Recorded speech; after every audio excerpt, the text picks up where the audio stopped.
Morning, everybody. Tammy asked me to give you a talk on toxidromes, and it is quite an important subject, especially in pediatric emergency medicine. I'm Nakita. I'm one of the EM registrars, if you don't know me. So yeah, let's jump in. So I think, like I said before, this is quite an important topic, especially in the emergency departments. And when I rotated through Rahima Musa in the actual emergency departments, I did see some of these cases. So so it is more like a case-based presentation, and some of them are actually based on real-life patients. So number one, toxidromes actually comes from the word toxic and syndromes, and this was coined by these two people in the corner, Moffason and Greenshire, and in the 1970s, and they actually published this publication in a pediatric journal. And it's quite interesting to note that toxicology actually came from peds, because kids are always known to put things into their mouths, and the things that they put into their mouths are generally not always meant for ingestion. So I'm just want to give you an overview, try to identify the type of toxin that's ingested by a patient, especially when they present to the ED. And also the toxidrome can give you a clue as to the signs and symptoms that result from a particular toxin.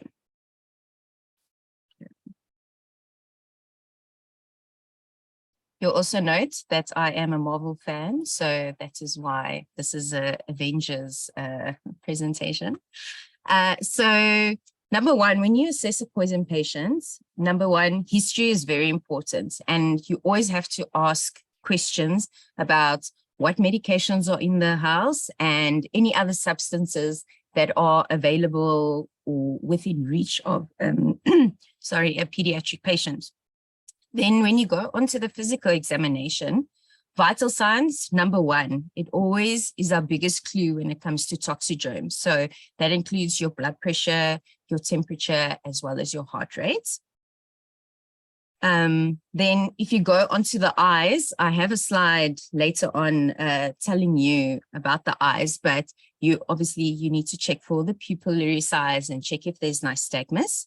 And then if you go to your neuro exam, you'll also have to check the patient's GCS as well as the tone. Skin is a little bit weird, but it does occur. You have to assess whether the patient has wet or dry skin. And then the last one is a little bit weird. It's odors. But, you know, like sometimes if an organo does come into the emergency departments, you can actually, like most of us can smell it when the patient arrives. So this slide is about the pupils, and it's just to give you a brief overview of the physiology related to the different drug classes and the effect on the eyes. So like I said, the pupils are quite important, and we can liken it as the window. They are the window to the poison. And can give you an idea of what the patient has taken. So I've divided it up into mydriasis and meiosis. So there are two ways that mydriasis can occur. So number one, in sympathetic stimulation, the alpha receptors on the radial fibers, this causes the pupils to dilate, especially if the patient has ingested stimulants such as cocaine or methamphetamines. While if you have parasympathetic antagonism of the M1 receptors, this also can cause a dilatation of the pupil, and that's if you use drugs such as atropine or antihistamines. And then if you look at the meiosis, an antagonist such as your organophosphates, they cause the parasympathetic fibers, the M1s, to constrict the pupil, whereas if you look in the bottom left-hand corner, your sympatholitics, is the drug where it will antagonize those radial fibers and actually cause the pupil to contract. So that's your clonidine. So under the myidrasis and the meiosis, you see this SAW and COX. So if you are a mnemonics person, it's quite nice to remember what each of the agents cause myidrasis or meiosis. So for SAW, the S stands for the stimulants, the A stands for anticholinergics, and the W stands for withdrawal. Whereas in meiosis, we use COPS. So this is quite a mouthful. So the C can stand for clonidine, cholinergics, and carbamates. The O can stand for organophosphates and opioids. And the P can stand for phenothiazines, which are also known as antipsychotics, pilocarpine, and then the S can stand for your sedatives or hypnotics. The only one that's the exception to the rule is your opioids. And this works a little bit differently because the opioids themselves, they have an effect on this Edgar-Westphal nucleus, this one here. And that's actually located centrally. So it only synapses on the parasympathetic pathways, and that's what causes the meiosis. So just remember, in opioids, you will have the pinpoint pupils, but you won't see like other sludge symptoms as you see with the organophosphates. Okay, moving on to our different toxidromes, right? So I like to think of it as you can either divide it into the hot, techy, crazy, or the slow and sleepy ones. But it's also just important to note that not all tox patients are textbook and fit into different boxes, but it's just a sort of a tool to guide you onto what the patient has taken and what sort of specific antidotes can be given. But just remember that most treatments in tox patients are generally supportive anyways. Okay, so number one, like I said before, we're just going to go through some case presentations, and these are patients that I saw last year at Rahima Musa. So case one, we had a 14-year-old male. He presented to the emergency department with a history of ingesting malpita.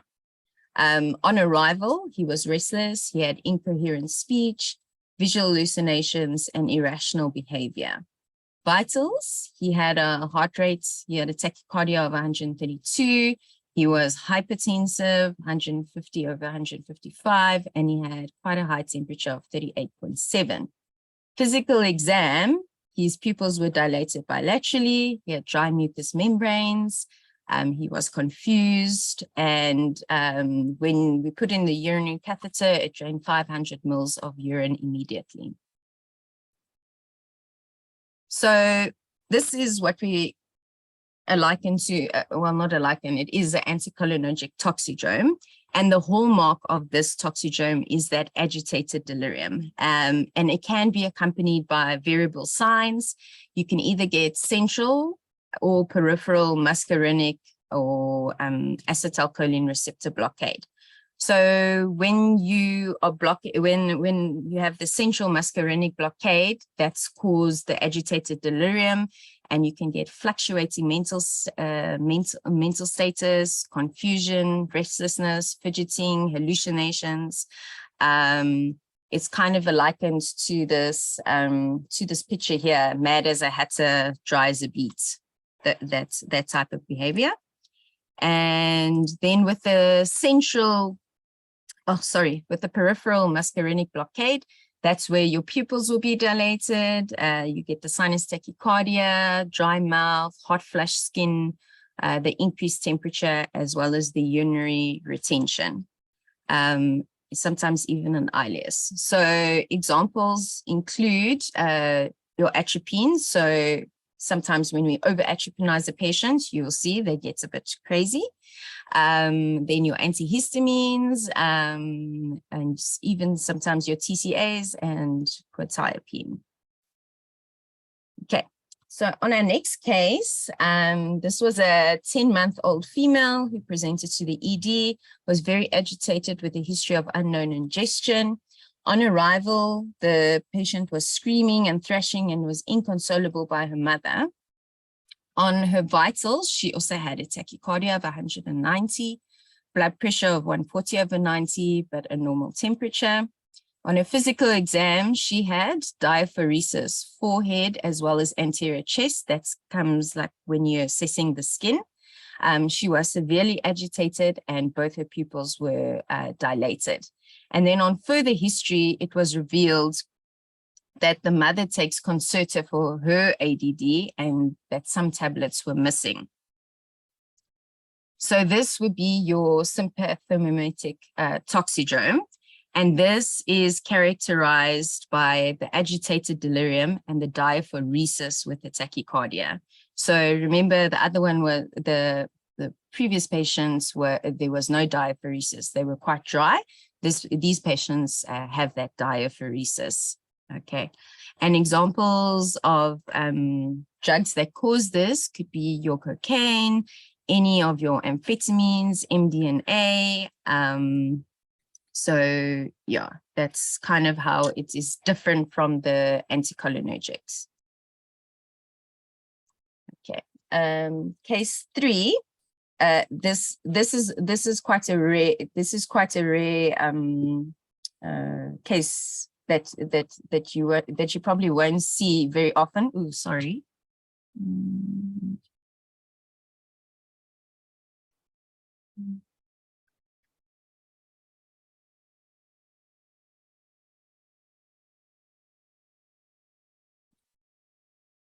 Apologies. So this I found on the internet. I personally didn't see this case, but this is a 15-year-old male. He was a known schizophrenic on risperidone and quetiapine, and he developed a paralytic ileus from constipation over the past few weeks.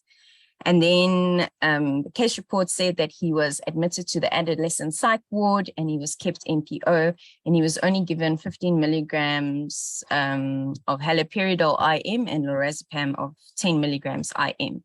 So the next day he developed vomiting, headaches. He had quite a high fever.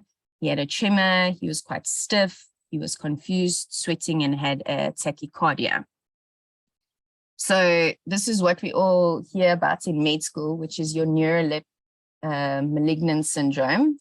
And it is, like I said before, it's quite rare clinical syndrome and occurs due to the idiosyncratic reaction after use of neuroleptics. So with NNS, this results in what everybody calls this lead pipe rigidity, which is very similar to Parkinsonism. And there are two causes. So they're either the escalation of any antipsychotic medication, or it's the dopamine antagonism or the withdrawal of the dopaminic agents. So in this case reports, the patient's increase of that haloperidol caused that dopamine receptor blockade, and this is the toxidrome that then occurred. Okay, case 4. This was a 6-year-old female presented to the emergency department. She had palpitations, she was feeling weak, and she was unable to see. According to her mother, all she ate was an apple. And then when I questioned the mother further, the patient and the mother, they were both RVD on treatments. And then the mother had started at SSRI treatments 3 months ago for depression. So her initial vitals when she presented, she had a blood pressure of 119/80. Her heart rate was 120. She had quite a high temperature of 38.2. SATs were normal. Her initial GCS was 14/15, and you could see that she was hallucinating at times. Both her pupils were dilated. Her tone was increased globally, and she had brisk reflexes. And then she also had the spontaneous clonus in her lower limbs. So she actually had a serotonin syndrome, And serotonin syndrome results from it's drug-induced, and it's the overstimulation of the serotonin receptors in your CNS. And it has a triad. So you get CNS dysfunction, you get autonomic disturbances, and you also get neuromuscular effects. If you are a mnemonics person, there is a mnemonic called Shivers, and it basically will just give you a heads up of what the patient will present as. It's just important to note that serotonin syndrome is an acute presentation, but it presents on a spectrum of disease. So you can have mild symptoms or you can have life-threatening toxicity. So it's kind of a spectrum. And it generally occurs when you have more than one agent. So our patient in the case study was on ritonavir, and then she took the SSRIs from the mom, and that's why she developed the serotonin syndrome. She actually was discharged, I think, 2 days later. Okay. And just to note that the distinguishing features are the sweating, the diaphoresis, but also this clonus is very suggestive of serotonin syndrome in patients. So our fifth case is a 4-year-old male brought to the emergency department by the mother with a history of turning blue and then becoming unresponsive. The night before, she stated she gave him some of her tramadol tablets because he was complaining of a painful leg. So when he got to the emergency department, he had a blood pressure of 70/40. He had a bradycardia of 64, quite a decreased risk rate of 6, and his sats were also quite low. He was peripherally and centrally cyanosed. He had pinpoint pupils, labored breathing, and quite a low GCS. And he responded quite nicely to the second dose of naloxone. And so this was an opioid toxidrome. So when you're thinking of opioid toxidrome, you need to understand that opiates can actually target different receptors. So it can give you different effects. So you can see what a patient will present with if it's taken in overdose. So if you think about the mu receptors, those affect your analgesia and sedation of a patient, but it can also cause that respiratory depression and the bradycardia. Whereas your kappa-1 receptor is what causes that pupillary miotic response. And then the kappa-2 receptor actually causes the patient's the dysphoria. So when you use the receptors, you can actually distinguish the toxidrome with the following signs and symptoms. So they will sometimes have a coma, respiratory depression is quite common, the pinpoint pupils. The pinpoint pupils are usually your first clue. And then like this patient, he also had respiratory depression and the bradycardia and hypertension. So most examples, we know the morphine, heroin, fentanyl, tramadol, anything with codeine, but we sometimes forget that loperamide, which we sometimes give for as an antidiarrhea, is actually an opioid derivative. So it is formulated to act upon your intestinal opioid receptors. That's why we use it as an antidiarrhea. But if you actually use it at high doses, it crosses the blood-brain barrier and it reaches your central opioid receptors in the brain, which leads to central opiate effects. That includes your euphoria as well as your respiratory depression. So just keep that in the back of your mind when you are assessing a patient for toxidrome. Okay, in our case 6, I think we see this quite often. So 2-year, 10-month-old male was referred from a CHC. He had unwitnessed organophosphate poisoning. He was found to be unresponsive and had 1 episode of vomiting and diarrhea prior. When he was taken to the CHC, he was then referred to the ED. And when he presented to the CHC, he had bronchorrhea, bradycardia, hypersalivation, and altered mental status.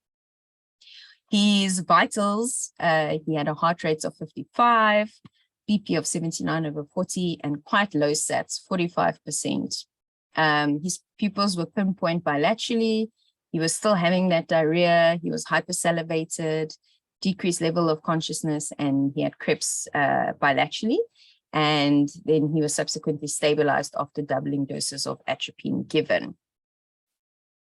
So this is a cholinergic toxidrome. Like I said, I think this is something quite common that we see, unfortunately, in the emergency departments. But just some pathophys. So the organophosphates bind and they inactivate your acetylcholinesterase.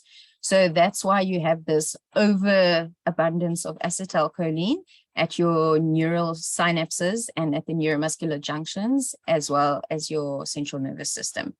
So it can bind to the acetylcholine binds to receptors on the postsynaptic membrane, and this can lead to your muscarinic and nicotinic effects. And there are usually, if you are a mnemonics person, there are some useful mnemonics that you can remember. So remember, we use sludge and dumbbells for the muscarinic symptoms. But number one, the killer bees aren't called the killer bees for nothing. This is essentially what will kill your patient, right? Remember your bradycardia, your bronchorrhea, and your bronchospasm.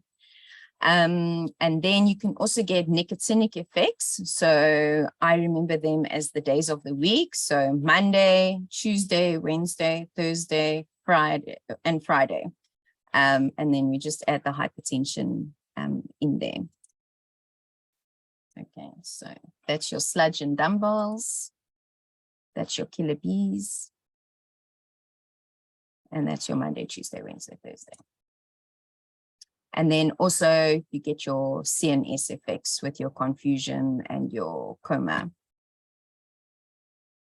Okay, our last case is a 3-year-old female. She presented to the emergency department with a history of lethargy, ataxia, and slurred speech, and she was now unresponsive. On history, the patient was visiting her grandparents, and the medication container containing Alzam was empty. So when she presented, she had a blood pressure of 102/45, a heart rate of 110, a temperature of 35, and a SAT of 92% on room air. She had a low GCS of 10/15, and her pupils were equal and reactive. And so this is what we call the sedative hypnotic toxidrome. So benzodiazepines are quite simple. They enhance that GABA, which is that inhibitory neurotransmitter, and they open up the calcium, the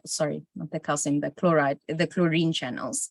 So there are several important points that are specific to pediatric benzodiazepine toxicity. The symptom onset usually occurs within 4 hours of ingestion in the pediatric population, but only less than 10% of patients will actually have respiratory compromise. And it's quite interesting to note that ataxia is the most common finding in children presenting with a benzodiazepine overdose, and can sometimes be your only clue in benzodiazepine toxicity. So for Alzam, just remember that it's considered to be the more toxic in overdose than any of the other benzodiazepines. And then I just want to quickly chat on the one exception. So TCAs, they have multiple mechanisms of toxicity. They have about 7 mechanisms of toxicity. So they can be quite tricky to distinguish. But if, like I said, if you take a thorough history, is probably the most important when it comes to assessing a tox patient. So with them, you can get your anticholinergic syndrome, you can get a potassium channel blockade, you can get your norepinephrine and serotonin reuptake inhibition, You can also get sodium channel blockade, antihistaminergic, alpha-1, and GABA-A receptor blockade. So it's just important to keep that in the back of your mind with TCAs. So I just want to say that this is just was a brief overview of the Toxidromes and doesn't replace your clinical acumen. And if you like tox and you like learning in pictures, this is Kloss and Bruce.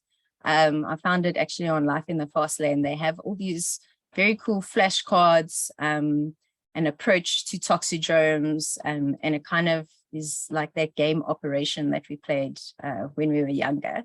So it goes through everything here except for the CNS, which is missing, but that's quite an important exam to do. But just to let you know, if you are a person who thinks in pictures, Kloss and Bruce flashcards are really, really great to use.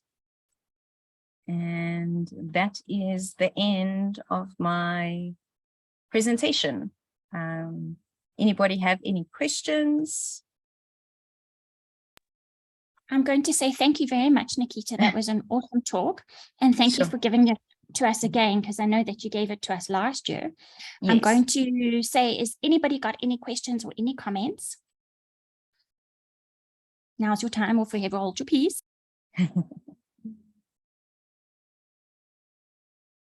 Okay, so one comment from me is, interestingly, we see a lot of tox in emergency medicine, but the more you look for it, the more you'll see it. And it comes with practice. This has just been a really great overview to the Toxidromes.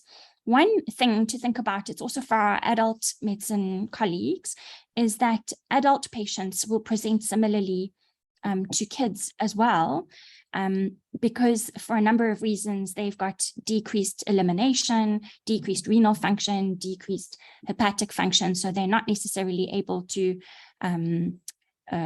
get away or get rid of the toxin. So much like we would be worried about the one pill would kill, in kids, we have to also be worried about similar things in the elderly. Di, do you have anything to say? No, that was really awesome. It was very kind of succinct and all nice in one packaged. No, it was great. Thanks, Nakita. Thank you so much, Nakita. Pleasure. Awesome. Thanks, everybody. Bye. Bye.